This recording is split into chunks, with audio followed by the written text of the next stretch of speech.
السلام علیکم دوستو، ڈرونی یادوں میں ایک بار پھر سے خوش آمدید۔ آج ہم جو واقعہ آپ کو سنانے جا رہے ہیں یہ کال سینٹر کا ہے۔ کال سینٹر کی نائٹ شفٹ بذات خود ایک پراسرار ماحول رکھتی ہے۔ اسے دا گوسٹ پروسیس، روحانی شفٹ اس لیے کہا جاتا ہے کیونکہ رات کے پچھلے پہر کالز کہاں سے آتی ہیں اور انہیں کون سن رہا ہوتا ہے یہ کوئی نہیں جانتا۔ واقعہ کچھ اس طرح ہے۔ حمزہ ایک پڑھا لکھا نوجوان تھا جسے پیسوں کی سخت ضرورت تھی۔ حمزہ بے روزگار تھا اور کافی عرصے سے جاب تلاش کر رہا تھا۔ اسے شہر کے ایک صنعتی علاقے کے آخری کونے میں واقع ایک بین الاقوامی کال سینٹر میں نائٹ شفٹ کی نوکری مل گئی۔ عمارت شیشے کی تھی لیکن اس پر گہرے کالے رنگ کی فلم چڑھی ہوئی تھی جس سے اندر کی روشنی باہر نہ جا سکے۔ پہلے دن مینیجر نے اسے چند عجیب ہدایات دیں۔ اگر کسی کال پر صرف سسکیاں سنائی دیں تو اسے کاٹنا نہیں بلکہ لائن ہولڈ پر ڈال دینا۔ اگر کوئی کسٹمر اپنی موت کی تاریخ پوچھے تو سسٹم بند کر کے اپنی جگہ سے نہیں ہلنا۔ سب سے اہم بات اس نے یہ کی، چاہے کچھ بھی ہو جائے اپنے پیچھے والے کیبن میں نہیں جھانکنا، چاہے وہاں سے کیسی ہی آوازیں کیوں نہ آئیں۔ حمزہ نے سوچا کہ شاید یہ کوئی نفسیاتی ٹیسٹ ہے، اس نے حامی بھر لی۔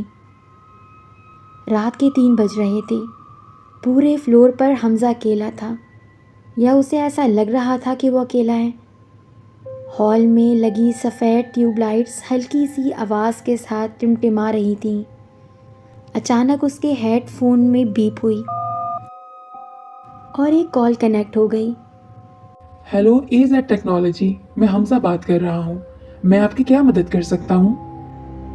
دوسری طرف سے ایک بوڑھی عورت کی لرزتی ہوئی آواز آئی، بیٹا میرے گھر کی لائٹ چلی گئی ہے، بہت اندھیرا ہے، کیا تم دیکھ سکتے ہو کہ میرے پیچھے کون کھڑا ہے؟ حمزہ مسکرایا، معذرت میڈم، میں آپ کا انٹرنیٹ ٹھیک کر سکتا ہوں، آپ کے گھر کے اندر نہیں دیکھ سکتا۔ عورت نے ایک سرد آہ بھری،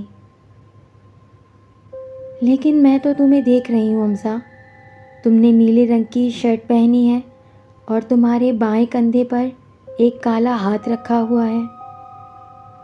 حمزہ کا خون منجمد ہو گیا۔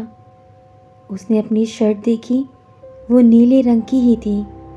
اس نے جھٹکے سے اپنے کندھے کی طرف دیکھا، وہاں کوئی نہیں تھا، مگر اسے وہاں ایک شدید ٹھنڈ محسوس ہوئی۔ حمزہ نے گھبرا کر کال کاٹ دی، لیکن کال کٹنے کے بجائے اس کی اسکرین پر خود بخود کسٹمر ڈیٹا کھل گیا۔ وہاں کسٹمر کی تصویر کی جگہ ایک انسانی کھوپڑی بنی ہوئی تھی اور ایڈریس کی جگہ لکھا تھا گورستان شہر، بلاک سی، قبر نمبر 402۔ اچانک ہال کے تمام کمپیوٹر خود بخود آن ہو گئے۔ ہر اسکرین پر ایک ہی جملہ لکھا تھا، ہماری کال سنو، ہمیں انصاف چاہیے۔ پورے فلور پر ٹائپنگ کی آوازیں آنے لگیں، جیسے سینکڑوں لوگ ایک ساتھ کی بورڈ پر انگلیاں مار رہے ہوں، حالانکہ کرسیاں بالکل خالی تھیں۔ تبھی حمزہ کو اپنے پیچھے والے کیبن سے کسی کی رونے کی آواز آئی۔ اسے فوراً مینیجر کی نصیحت یاد آئی کہ پیچھے نہیں دیکھنا، لیکن تجسس خوف پر غالب آ گیا۔ اس نے دھیرے سے گردن گھمائی۔ پیچھے والے کیبن میں ایک لڑکی بیٹھی تھی جس نے وہی ہیڈ فون پہنے ہوئے تھے جو حمزہ نے پہنے تھے۔ اس کے بال بکھرے ہوئے تھے اور مسلسل کی بورڈ پر ٹائپ کر رہی تھی۔ حمزہ نے دیکھا کہ اس لڑکی کی انگلیاں نہیں تھیں، صرف ہڈیوں کے ڈھانچے فرش پر گر رہے تھے اور دوبارہ جڑ رہے تھے۔